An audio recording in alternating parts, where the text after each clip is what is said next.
Moi c'est Nicolas, je suis guide de pêche diplômé et je vous propose de m'accompagner au bord de l'eau. J'ai maintenant une bonne trentaine d'années de pêche à la carpe à mon actif. Vraiment un poisson étrange. J'ai trempé mes lignes un peu partout en France et à l'étranger aussi, D'aérodynamique, que ce soit du bord ou en bateau. et en fort. Au fil du temps, j'ai acquis de l'expérience sur notre poisson favori et j'aimerais vraiment la partager avec vous. Moi c'est Pierre, je suis caméraman. J'ai également pas mal d'années de pêche à la carpe dans les jambes. Et cette année, je vais suivre Nico partout dans ses pêches pour ne vous ramener que les plus belles images. Je vois que vous êtes bien installés. Bienvenue à la pêche avec Nico. Oh là le bébé.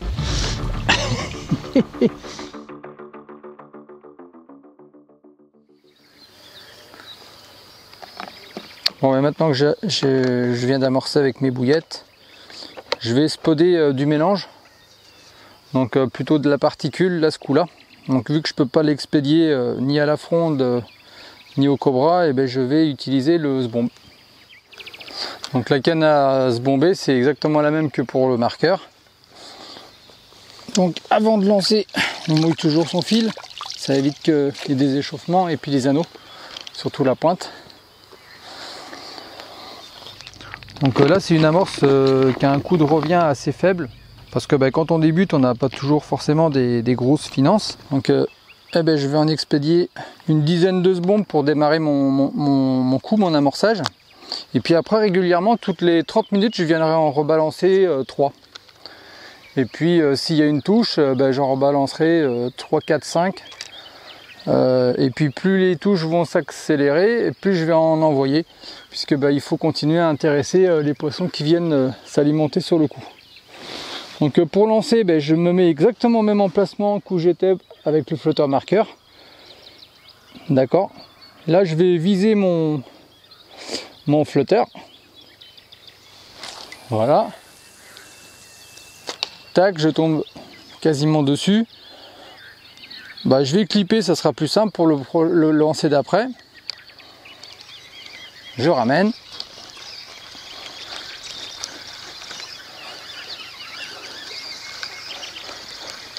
L'intérêt du sbomb, c'est qu'il existe plein de modèles pour envoyer des particules. Il y a les bait rockets, il y a pas mal de choses, c'est que le sbomb il se ramène très bien.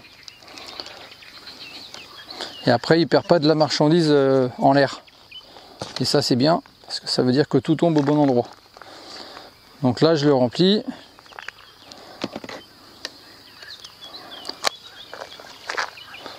Tac.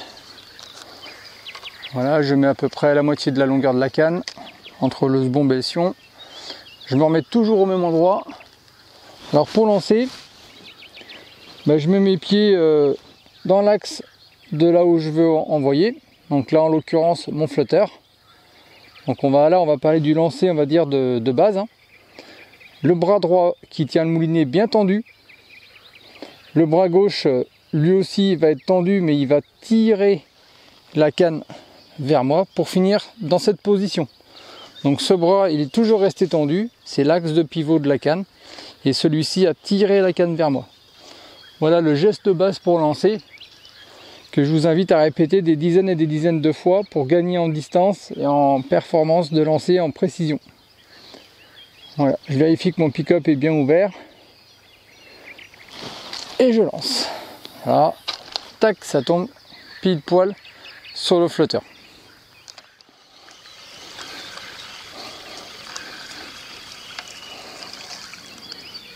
Donc là j'ai expédié de la particule avec le sbomb, mais si j'avais pas eu ma canne à sbomber, à la distance où je suis, je peux très bien atteindre ces 60 mètres avec ma fronde.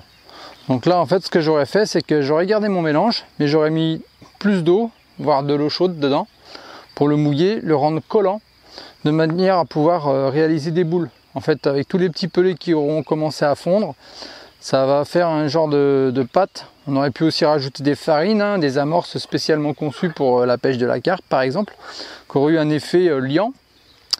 Et du coup j'aurais fait mes boules et je les aurais expédiées à la fronde sur mon flotteur sans problème. Ça fonctionne très bien, les carpes elles adorent taper dans ces boules d'amorce, c'est vraiment super.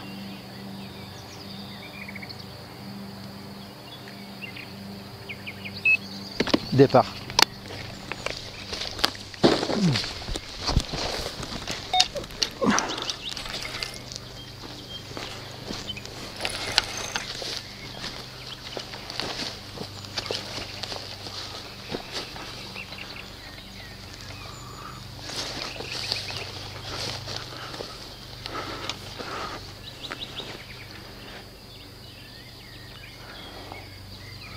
Là je vais un peu fort parce que je pêche pas loin des obstacles.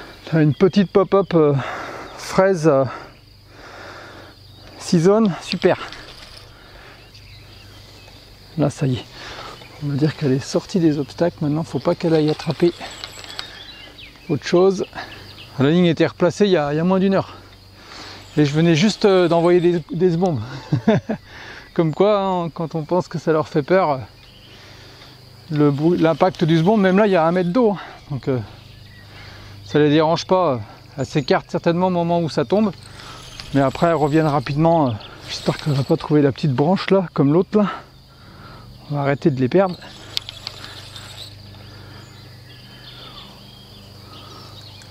Elle a réussi à attraper une branche sur le bord. C'est fou ça. Hein. Voilà, l'intérêt d'avoir pu soulever les cannes rapidement.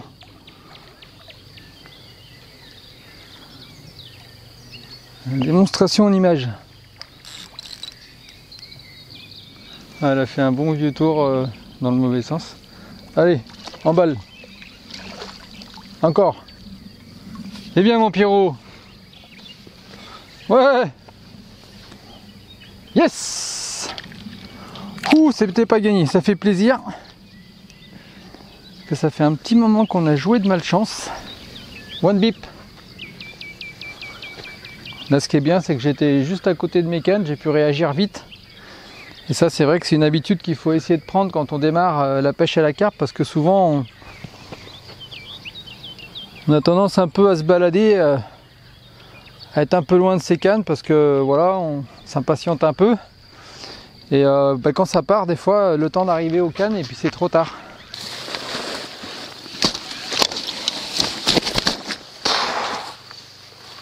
Plein la gueule. C'est pas un rond.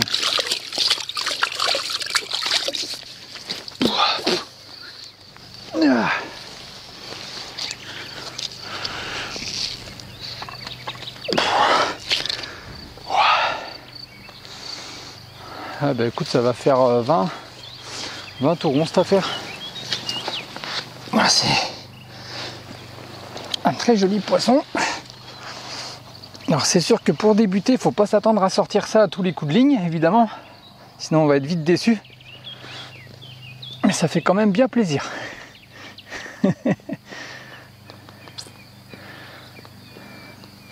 Après un combat assez épique, on a réussi à regagner des branches qui sont sur ma gauche au bord là. Elle en a embarqué une. J'ai dû finir le combat avec le poisson dans la branche. Mais ma foi, ça s'est bien fini. Et la petite pop-up rose fluo placée en bordure de l'amorçage avec 5 bombes juste positionnées dessus. Ben, ça a fonctionné, le piège a fonctionné.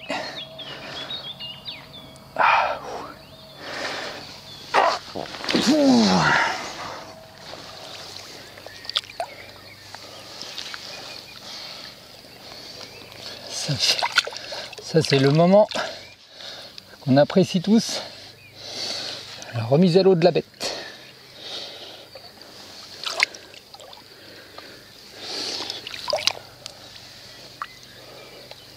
C'est bien battu.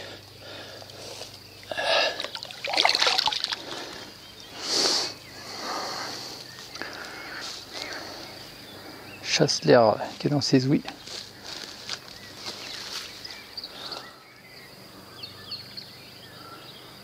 Quand on débute, on va plutôt chercher à se mettre sur une distance confortable pour s'entraîner à être précis, à lancer de manière de plus en plus loin. Mais au départ, on commence par pêcher devant soi gentiment, quoi, à des courtes distances. Donc la fronde est hyper importante. Après, quand vous pêchez en rivière ou sur des toutes petites pièces d'eau, bah, des fois 30 mètres c'est déjà un maximum, vous êtes de l'autre côté, donc la fronde est parfaite pour amorcer. Moi c'est un outil que je ne sais pas m'en séparer quand par exemple je vais pêcher en rivière ou dans des petits étangs. Voilà. Un autre outil qui est très important, c'est ce qu'on appelle le cobra. Alors le cobra c'est un tube lance-appât. Mais il y a eu, il y a quelques années de ça, une marque célèbre qui a rendu populaire cet outil d'amorçage qui s'appelait Cobra. Donc du coup maintenant par amalgame on appelle tous les tubes lance-appât des Cobra.